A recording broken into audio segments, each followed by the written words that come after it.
শিমুরারি চাঁদুরিয়া ১ নম্বর গ্রাম পঞ্চায়েতের মরিচাগড় সরডাঙ্গা এই বিস্তীর্ণ অঞ্চলে গত বছর ভাগীরথীর বাঁধের জলে ব্যাপক ক্ষতি হয়েছিল পাট চাষের। এবছর একদিকে বাঁধের জল, ওপর থেকে আকাশ থেকে বৃষ্টি, ক্রমাগত বৃষ্টি এখনও হচ্ছে, যার ফলে সমস্ত জমিতে জল জমে রয়েছে, চাষ করতে পারছেন না কৃষকরা। এদিকে বিঘে প্রতি ১০ থেকে ১৫,০০০ টাকা করে লিজ দেওয়া কী করে তা সম্ভব হবে চিন্তায় পড়েছেন চাষিরা। তার মধ্যে গোদের উপর বিস্ফোরা সারের দাম প্রায় ৫০০ টাকা করে বৃদ্ধি হয়েছে।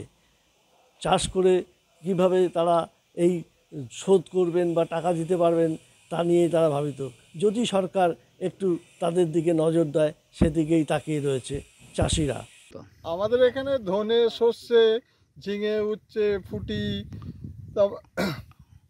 তারপরে মুসুরি, মটরশুঁটি এইসব চাষ হয়। তো সেই সব চাষগুলো এবার যা পরিস্থিতি, এবার মনে হচ্ছে আর করা যাবে না। হ্যাঁ, যা সারের দাম যা বৃদ্ধি পেয়েছে, গতবার থেকে বস্তায় ৫০০ টাকা বেশি। তো কী করে আমরা চাষবাস করে চলবো? আমরা তো চলার পর তো আমাদের পুরো পিছল হয়ে গেল।